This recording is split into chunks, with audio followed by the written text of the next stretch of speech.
Thanksgiving's over, the holiday seasons have begun, but truth be told, there may be only 2 days of shopping left in Major League Baseball. This is Locked On MLB.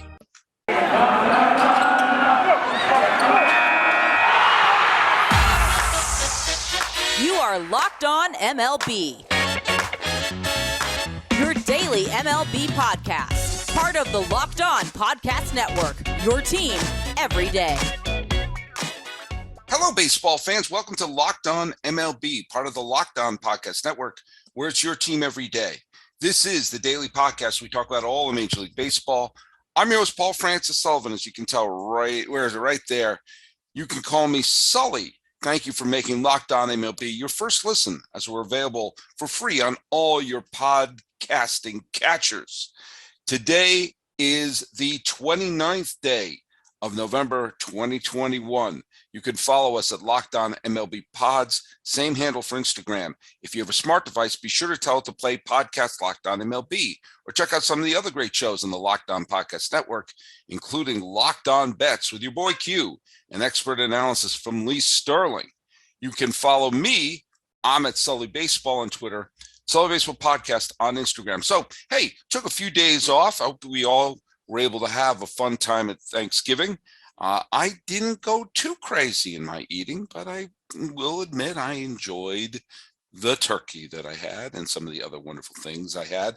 Well, guess what? Baseball is still firing on all cylinders because the Hot Stove League is there, and it's the 29th day of November, as I mentioned before. The 30th is tomorrow, and then it's December 1st, and that's when the collective bargaining agreement is done. So guess what? There's probably going to be a lockout. Unless there is an absolute miracle, there's probably going to be a lockout. And I must say, if you have to have a lockout, you're better off doing it around the Christmas holiday season when there's no games being played. And also, it created this bizarre artificial door coming down like in Raiders of the Lost Ark type of deadline for teams to try to, do something. And you're starting to see that teams are kind of, doing some stuff. I'm going to be talking with Ryan Finkelstein of Locked On Mets later on this week, as the Mets have gone on a flurry of moves. Now, part of that has to do with the fact that they didn't have a GM. They didn't have anyone running the baseball operations of the team. And so when Billy Epler, the guy who couldn't build a team around Mike Trout, came around to take over the Mets, he kind of sort of had to feel like, I got to do something. I got to do something besides letting pitchers head to the Angels. So he went on a quick little spending spree that included picking up Marcana, that included picking up Starling Marte. They were able to pick up a couple of players who, are fine. There was one other Mets deal that went on there that I can't remember off the top of my head, but they were, Marte is a good solid player. Now he is someone who, he is on the wrong end of 30, but at the same time he is, he's did a terrific job when he was, when he was playing for the Oakland A's. And then you have Canna, who did a terrific job pitching for the Oakland. I mean, none of these are bad acquisitions that they've made. The problem is that, they may be just those types of fast, we need to do something to take the attention off of the bad parts of this team. And we need to do just something, anything, to make people stop talking about how, how the team seems to be an absolute, free fall in terms of the how things are going on behind the scenes. There was the bizarre story, and I do want to address this quickly. I mean, it happened a few days ago, where Steven Matz wound up signing with the St. Louis Cardinals, and Cohen, the new owner of the Mets, started blasting the agent via Twitter, because nothing makes people feel confident about working with an owner than seeing them pulling a whole, going crazy on Twitter against them. Now, there was a sense of that Matz, I guess, betrayed the Mets, or the agent betrayed the Mets. I'm not 100% sure what the logic is. The Mets traded Matz to Toronto. So why would Matz have loyalty to the Mets? He may have taken one look. He may have seen what was happening with the Mets. Like, I don't want to be there. I want to go to St. Louis, who is, mind you, a lot closer to a division title than the Mets are right now, and the big baseball city where there isn't the scrutiny of being in the New York spotlight. And he's kind of like, I played for the Mets. I did that. Now I'm going to play for St. Louis. And oh yeah, by the way, they offered him a giant pile of money, the type of pile of money that you and I will probably never see in our life. And don't think that we should talk about whether or not we should turn it down. But I don't want to hear anything about the agent being disloyal or anything like that. The agent's job is to get him the best deal. And it appears that that's what they did. And if he tried to use the Mets for a little bit of leverage, guess what? That's part of his job too. It's a business, like when they traded him away. Was he supposed to give him a hometown discount after trading him away? I sincerely doubt that. But either way, the Mets are, I guess, trying to make sure that they don't have zero moves before the hard fast of the lockout comes about. Bad news for Toronto. And so far, this has not been a good off season for the Toronto Blue Jays, a team that missed the postseason by a single game. And they wound up having the Cy Young Award winner and 2 MVP finalists. And looked like if they could keep the band together, that they may be, just maybe, the team to beat in the American League East, and maybe one of the teams to beat in the whole American League. Toronto is a huge city, huge media market, probably is sitting on giant piles of money. So how's their offseason going so far? Well, their Cy Young Award winner is still a free agent. One of their MVP candidates, Marcus Semien, just signed a 7-year deal with, say it with me, the Texas Rangers. And Matz is off. So it's not been very good. Now, losing Simeon, they'll be able to fill his spot, certainly with Bichette playing at shortstop. But, he was such a key part of the Oakland teams that made the postseasons recently. He seemed to be such a beloved part of this Toronto team that just barely missed. He seems like he's one of those players whose worth is greater than his stats. And guess what? His stats are pretty good. I have a feeling this is no small loss for Toronto. That being said, what does it say about Texas? Is Texas going for it? Texas stinks. Now look I don't begrudge Marcus Semien, someone who's in his 30s, who's had some durability issues, seeing a big, fat 7-year deal staring at him in the face. Okay. Will this deal probably work out for the long run for Texas? Probably not. Was it an overpay? Yeah, probably was. Do I say good for you, Marcus Semien? Yeah. You turned down 7 years and playing in a hitter's park. Is it a hitter's park? I still think about the ballpark in Arlington, which is a great ballpark, and why they don't play there anymore. It's an absolute catastrophe that park is basically an unused one. But Simeon, let me take a look at the particulars here. It's a 7-year, $175 million contract to go with Texas. Now, where he's going to play is kind of interesting, because I thought of Simeon as part of the shortstop market, and I also thought Trevor Story, who's only 29 years old, is from Texas and seems like a perfect fit to just slide in there in Texas.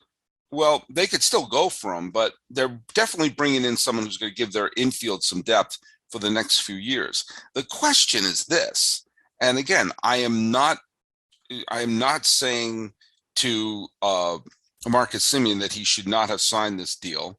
He is, how old is he right now? He is going to be 30. He is 31 right now. And when the deal is over, he will be 38 years old. And he, I said he's had some durability issues, and that's not fair, actually, because he has played. He had injury issues in 2017, but he's played 150 games at least every year since 2015 and played every game of 2019 and 2021. So I take that back. It's one of those things, like I'm remembering that one year he was injured in Oakland. So he has been durable. He is a Gold Glover. He is a Silver Slugger. He does hit tons of home runs. He does have great stats across the board. He's probably going to put up great stats in Texas. Will the Rangers be a decent team by the time the contract is done? I don't know the answer to that, and neither do you. But good for him. An insanely likable player who's put up gigantic numbers, big time numbers throughout his career, and was a top 3 MVP candidate in both 2019 and 2021. An all-star with power and speed. Go for it. Let's see what you got. It's just bad news for Toronto. It's bad news for Toronto that these pieces are going elsewhere. Will Semien be a great player in 7 years? I don't know, but he'll be a great player next year. Is Matz going to be an ace or an all-star caliber pitcher down the line? I don't know, but he probably will be next year. The Blue Jays have a window of opportunity that's kind of sort of now. And so they better start digging deeper into their pockets and keep their Cy Young Award winner, Robbie Ray, at least in the pocket for the next year or so. They've got a really exciting core of players led by Vladdy Guerrero Jr. They can't afford to pass this up. There's too much going on and too much of an opportunity in Toronto to see their good players skedaddle before they even turn into one postseason appearance. Okay, they had the one appearance in 2020, granted, to get into it for a full season. So before we get on, I just want to ask you, does this sound familiar? You've got one device that lets you catch the game live. You have another one that lets you stream your favorite shows. You're watching sports highlights on your phone. You got your neighbor's best friend log in for the good stuff. Well, I want to tell you about a simple way to get all that entertainment you love without the hassle, and a great way to finally get your TV together. It's called Directv Stream. It brings your live TV and on-demand favorites together like never before, so you can watch your favorite sports, movies, and shows all in one place. That means no more juggling remotes and no need to buy another device ever again. And the best part, there's no annual contract. So get rid of the clutter and the confusion and get your TV together with Directv Stream. You can learn more at directv.com. That's directv.com. Compatible device required. Content varies by package. Let's take a look at some of the other things going on. I love when a star player signs with the team long-term. I just do. There's something about it that makes me feel, I don't know, it's not harking back to the good old days. It's just you want to see a player who, if they've come up through the system, been developed through the system, you'd like to see them succeed with the system. You saw it when Zimmerman, when the Washington Nationals won the World Series a few years ago. Same with Steven Strasburg. So you see those players who were brought up through the system like that and then helping to win. That it just feels good. Same thing with Freddie Freeman this last year with the Atlanta Braves. So Byron Buxton has signed a long-term extension with the Minnesota Twins. It's a 7-year deal, and there's all sorts of things to unpack, and he gets this bonus if he gets a second place MVP finish. The extension has a full no trade clause, and there's probably opt-outs and everything like that. But that means that Buxton, who was the second pick overall in the 2012 draft by the Twins, is going to play at least a decade with the Minnesota Twins and wound up having a few postseason appearances along the way. I would love to see the Twins do well. The Twins are one of those franchises that kind of tugs at my heart a little bit there. And he was the second pick overall. He was picked just behind Carlos Correa. And he was picked ahead of some other stars like Kevin Gausman, like Max Fried, World Series hero, Corey Seager, another World Series hero, head of Marcus Stroman, current free agent, head of Michael Wacha, who, by the way, signed with the Red Sox. I think it's a decent signing for the Red Sox. I'm not asking him to do that much. And he was picked just ahead of the Mariners picking Mike Zunino. So Buxton's an interesting player. He's a Gold Glove winner. He's a Platinum Glove winner. He has twice gotten MVP votes for his play. He has had injuries issues. He's only played 140 games once in his career. He's only had 500 plate appearances once in his career. That was 2017 when it all seemed to click for him. He hits for power, has great speed. He's an unbelievable defender. Last year, he only played 61 games, wound up hitting 19 home runs in those 61 games, wound up having an OPS over 1,000 in those 61 games. And he's still, he's going to turn 28 in a couple of weeks. So he's still young. He's still got a big chunk of his prime right in front of him. And so the Twins are banking that the team that last year finished dead last and didn't look very good was a fluke. And the team that won 100 games a few years ago is the real team. And maybe with a healthy Buxton in the fold, that will go a long way for turning the corner with the Twins. You know, the Twins have talent on their team. You know that, right? The Twins aren't a talentless club. They just happen to have a rotten year last year. And maybe they'll be able to turn some parts of it around. You know, granted, they traded away some of their talented players, you know, most notably trading Jose Barrios to the Blue Jays, another player who's, you know, they got to be able to keep some of their players together here.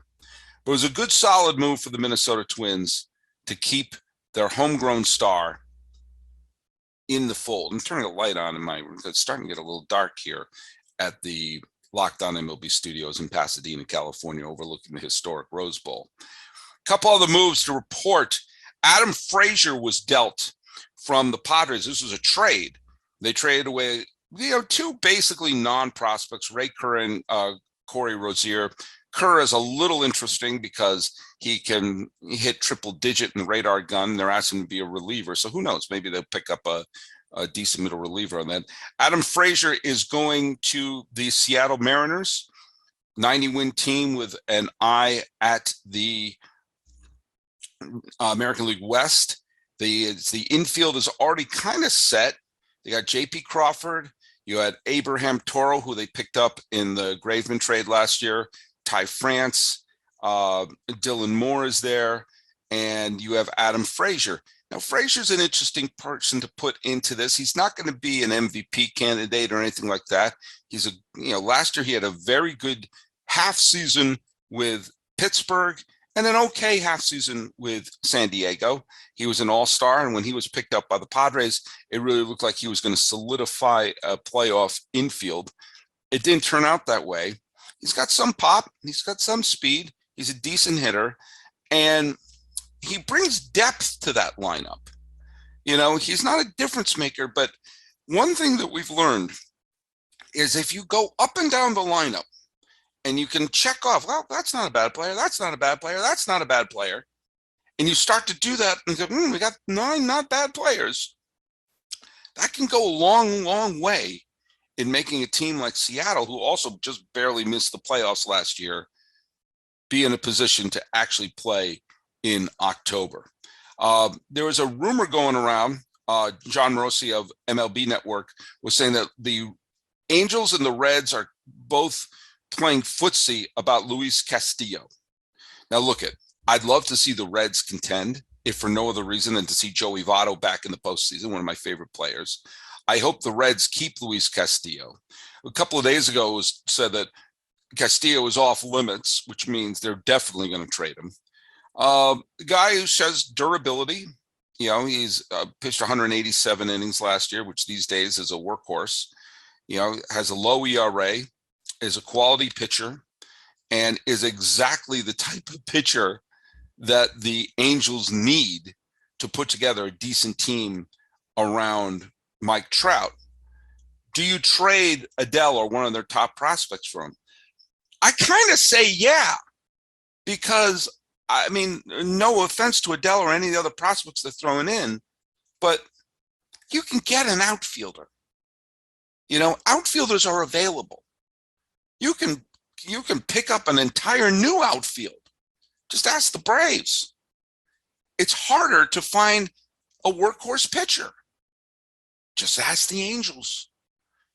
How many more years of great Mike Trout do the Angels actually have? They were having one of the best Mike Trout seasons of all, but then he got injured. And then he didn't play, 2/3 of the season. Now, look, Trout's an incredibly durable player. He's probably going to bounce back. And he probably could have bounced back this year. And they probably said, look, we're not going anywhere. We're not going to risk Mike Trout. Sit it out, Mike. Mike Trout's the player of this generation. And he's played in 3 more postseason games than me. And the reason that he constantly is playing golf during the postseason is not because of him. He's doing his share. It's because they don't have a pitching staff around him. If it means giving up a potentially good hitter to bring in the pitching you desperately need to turn a franchise around, you think you kind of sort of have to do that. Adele and anyone they throw in are not a proven commodity. Castillo is. So I don't want to hear anything about, oh, they can't afford to trade this player. Yeah, you can. Yeah, you can. You can cut and paste an outfield, but you've got to have a pitching staff to go along with it. And for the last segment of this show, I'm going to illustrate a trade that did exactly that and took a franchise off the hook after being on the schneid for over a generation. But I want to talk to you right now about the main thing on my mind right now, and that is, let's say it with me, Built Bars. Oh, it's blurry right there. Built Bars. This is actually a new one. This is the lemon dipped cheesecake. Again, sounds like a delicious Mad Lib. This is a Built Bar Puff. There are new stuff going on. But let me tell you something. It's here, the best Monday of the year. It's Cyber Monday. And Built.com is the place to aim your mouse. Get at least 20% off of everything delicious like this and healthy. That's 20% off site-wise. And even bigger discounts on Built Boost, Broth, and Built Swag. Look at a brand new Built Bar flavor has just landed in time for Cyber Monday. That's Caramel Almond Delight, and it delivers everything it promises. Caramelized chocolate, check. Almonds, check. Delightful, double check. Be sure to get yours before they're gone. 150 calories, 17 grams of protein. And this season, when you're craving white chocolate, for a limited time, get a special new Built Bar Puffs flavor that's white chocolate cheesecake. That's different than the lemon dip cheesecake, which I have right here.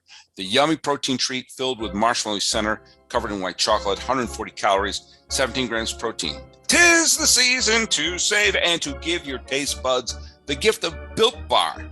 Go to Built.com for those incredible tasting new bars and 20% off of everything. Head to Built.com, use code LOCK20 before it's too late. Hey, let's talk about a trade that was once made involving a top prospect going to a franchise that desperately needed to turn things around, and it paid off despite the fact that when it was made, it was a controversial move. In 2013, the Royals, who had not been relevant since before Bo Jackson arrived, they had only really one contending season, or 2 contending seasons since winning the 1985 World Series. And they had no problem developing prospects. Heck, they developed Johnny Damon, they developed Carlos Beltran, they acquired Jermaine Dye. They always had decent young hitters on the team. They just never were able to put together a pitching staff. And before the 2013 season, they had Will Myers, who was going to be the next big star in Kansas City history. And they decided to flip a potential for players that they could count on. And Will Myers and Jake Odorizzi were sent back into Tampa Bay, who sent back James Shields and Wade Davis. And I was all for, if you go back to the old Sully Baseball podcast way back then, I was in support of that trade because of what I just hinted at. They got players who were proven players in exchange for potential players. And, people were saying they traded away the next big star, they traded the next big star. And when Wade Davis won the Rookie of the Year in 2013, some people thought the Royals had egg on their face. But as it turned out, James Shields played a very big part in the 2014 season where the Royals finally got back to the postseason. They got all the way to Game 7 of the World Series, where they were one swing away from winning the World Series. And Shields was a big part of that. Now, he was eventually sent trade off to San Diego. But Wade Davis, who was a decent starter for a couple of years with Tampa Bay in some of their playoff years, and they turned him into a reliever in the 2012 season and became a very effective reliever.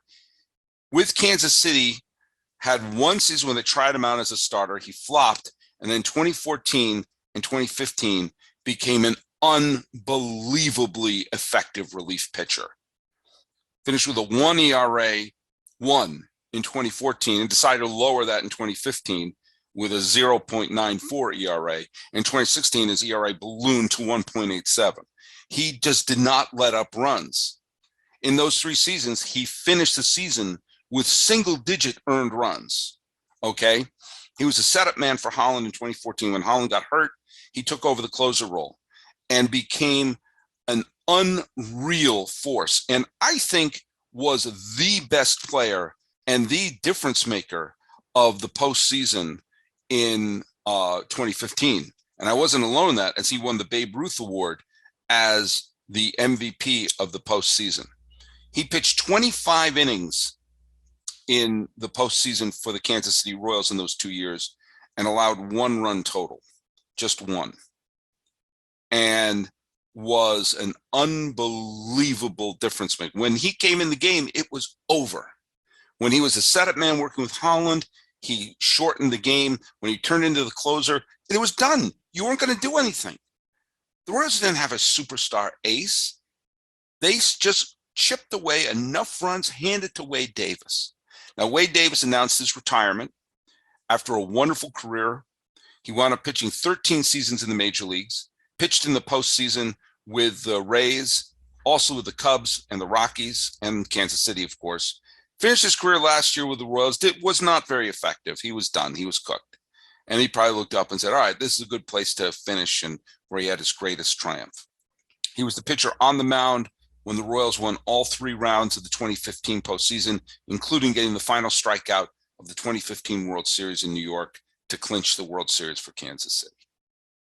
So we salute Wade Davis for a wonderful career. He had a fantastic career, multiple All-Stars, twice getting in the top 10 of your Cy Young vote as a reliever, but also as a nice case of showing what happens when a franchise decides to deal potential for reliable.